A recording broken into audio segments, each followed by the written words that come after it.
Were you a bit unhappy about when that was a hit? People said, "Oh yeah, Radiohead, they're getting all the attention now because they've had a hit in America." Whereas in fact, you'd already had hit singles before that. Sort of. I mean, I think the bizarre thing about it was we were quite happy to trundle off to America and follow up what was going on there, because it was sort of, when a song goes in America, it goes like a disease or something. It just spreads. But everyone was saying back in Britain while we were in America, I remember travelling on that bus one day, and I don't know, we just had some facts through, and it was saying, oh well, all the music papers and Radio 1 and everyone want you to re-release it. It was like, yeah, all right then. And that was it, really. We just sort of thought nothing of it. If they wanted us to, we didn't really see it as being as a problem. The interesting thing about it was, I don't know what would have happened if we hadn't released it. Yeah, we did talk about it. There wasn't many arguing about whether it was the right thing to do, whether it was cynical to re-release something. Yeah. I guess it gave lots of people a chance to catch up, having given it bad reviews first time round. They liked it second time. So. But then, we, as you say, we sort of set ourselves up as a band that had that song and had to re-release it, and then... So it just made its lifespan even longer, an extra year of length. Made it even more difficult to kill the beast. So, yeah, how do you feel about the beast now? Oh, it's a great song. I'm sure we'll write 4 or 5 like that, if given the chance. I remember talking to Mike Mills from R.E.M., and I was very drunk one night, and to the casual name dropping that's going on. Name drop. Clang. Ow. Oh, well, okay. It was quite an amazing having a beer with the Pope last week. Yeah. Well, anyway, it wasn't really. I wasn't really having a drink with it. It was more I was bugging him very badly and annoying him, and I was saying, "Oh, I don't know what to do." I was really, really drunk and sort of moaning on about it and so on. He just said, "Shut up, shut up, shut up, shut up. If you have if you have one of those or 2 of those or 3 of those in your existence, then great. That's what all bands really aim for. So stop moaning and just get on with it and write some more and shut up." And he was exactly right. So there you go. All right, have a song. It's a good idea. What should we do? We're going to do Black Star. Yeah. It's in D, isn't it? And that's... I'll shut up now.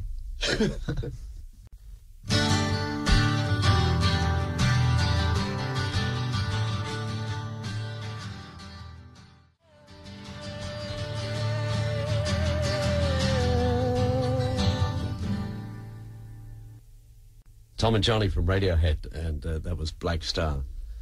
So you look very nice with a flower in your gob, by the way. Thank you. Very nice. Yes. Just reading about that, the sort of... Well, I aspire to... It's homage to all those early Pink Floyd covers, really. The Floyd man, Rule. The Floyd Rule. Yeah. Do they? Yeah. So, yeah. No. Maybe. But I like the bit the journalist said at the beginning about this whole promotional idea. If you kiss enough arse for 2 years, you might never have to do it again. I haven't actually read... I don't read the... I just do the interviews now and I don't read about them afterwards. So, Johnny, have you read it? I did glance through it, yes.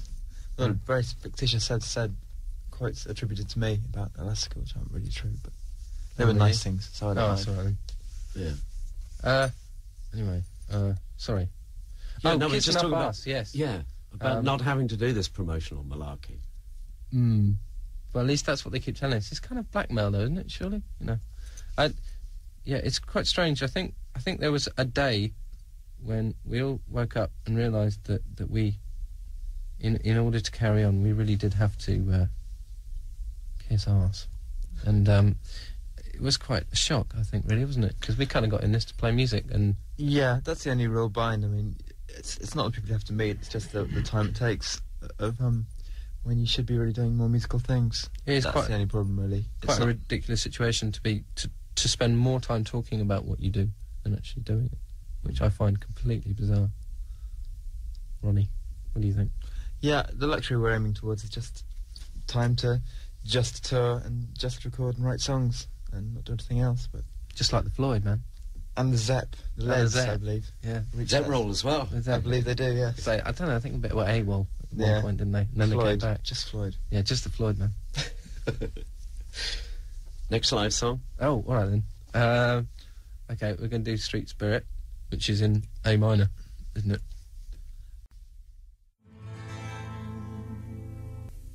Street Spirit, Radiohead, acoustic version by Thom and Johnnie from the band. I like the way you double-check the chords, you know, before you go into it, just in case either one of you has forgotten. So. Yeah, well, it's more for the kids, isn't it? The kids playing along at home. Yeah. Yeah. I used to drive me nuts listening to Smith albums and thinking, no, you can't play that on the guitar. And then I realised 2 years later he had a capo. And he played everything with a capo. And also, he cheated. I met someone who was watching him play in a room and just didn't recognise any of the chords he was using. I don't know what he does. Anyway. Johnny Marr. Anyway. I used to play on Dire Straits songs as well, actually. An admission. I was rubbish. I didn't have an amp and I used to use my dad's dictaphone. Did you know that, Johnny? I'm leaving. Yeah, I would leave the band, really. It was purely for practice. You had to study Queen at O-level. Queen, that's true. I did GCSE in music just when it decided to try and get all cool and cred. Although sort of being with all my mates wanting to sort of write essays quite happily about Joy Division, but instead we were lumbered with sort of late Genesis and Queen, and which was kind of basically a bunch of 40-somethings deciding what was pop music. And I remember having to sit in an exam room and actually write about 200 words about Man on the Prowl by Queen, which is extremely, extremely hard. Which is maybe the idea, maybe that's the plan, you know. And it was the ultimate test. It was a test, very much so, yes. So just to enable you to name drop your conversations with REM and things like that. I mean, these big shows you're doing during the summer, there'll be some amazing gigs to do, won't they? The REM shows will certainly be quite something. Let's name drop a bit. I met Elvis Costello as well a month ago, and he was my big hero. And then I met him, and he was this really nice, normal bloke who was... And everyone was running up to him with tape recorders going, a few words for the radio station. And he said yes to all of them. And he was really professional. It was really frightening. Anyway, and the REM thing it was a real boost to us, really, because we had our agent crying down the phone going, we got the REM dates, and they're all exclusive shows as well, in the sense that we're only the only support band, because they're the smaller shows, and we're playing like Berlin and Sicily and Israel, and we were just sat in a room going, Radiohead, our Radiohead, what? Like us. You mean us? You mean... It's very unreal, utterly unreal. It was really I can't believe it. It's going to be great, I think. You mustn't be too in awe of them, you know, because the idea is to be so great they can't follow you. Yeah, we could try that. Disaster. It was just the reason why it's encouraging is because it must mean that they've just heard the album, because we haven't seen them for a year and a half, and even then it was for 5 minutes, so they could never claim to know us personally or be doing us a favour. No. So they must have just heard our music, which is I would have thought the ultimate compliment. Wow. They just haven't chosen friends of theirs, or, you know. Yeah, it's really cool. Just before your last live song, the hot Radiohead news is... Oh, by the way, great page on the internet. Oh, thanks. Yeah, it's really good. We're happy with that. Yeah. It's all right. Yeah, the hot news is that the band have just had a few days off, and Thom has been shopping and bought a suit. I bought a suit. Now, what on earth moved you to do something like that? I used to love wearing suits when at school everyone would moan about having to dress smartly and stuff, and I used to love it. And then when I went to art college, I had a friend at art college called Ben. Hello, Ben. And he used to go out every 3 or 4 weeks and go to Oxfam and buy a new suit and hang the one he had. He never washed, and what he used to do is buy the suit and wear it until it smelt so bad that people would start to complain. And then he'd hang it up in his room on the picture frame rack thing, 3/4 way up the wall. And so by the end of 3 years in this room, he had just this rack of smelly suits all around the room, and he'd just buy one every 3 weeks. And I've kind of, I don't know, I was in awe of that. So I used to wear suits as well, but I used to wash them, get them dry clean. Yeah. But I kind of missed it, so I went and bought one. I used to sell suits as well. Really? To mad middle-aged men. Yes. Really ugly suits. Yes, I remember one. Yes, they were really monstrously ugly. They were like brown and stuff, And this one day, this bloke came in. He walked up to me and said, "There's no way you'll ever sell suits with long hair like that." I just thought, hey. And then I was fired because I wasn't selling enough. And they took me into the office and they said, you aren't selling these suits. I said, that's because they're crap and nobody wants to buy them, so they fired me. And Some that was people, that. they just can't take the truth, can they? It's changed the stock.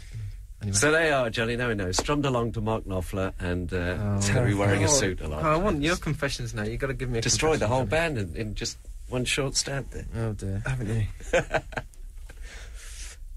What would you like to play to end on? It's a new song. We sort of half know. Which we half know. And the key is, Johnny? It's...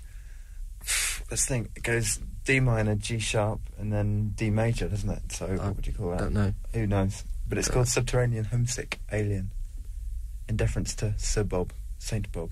All right, Bob.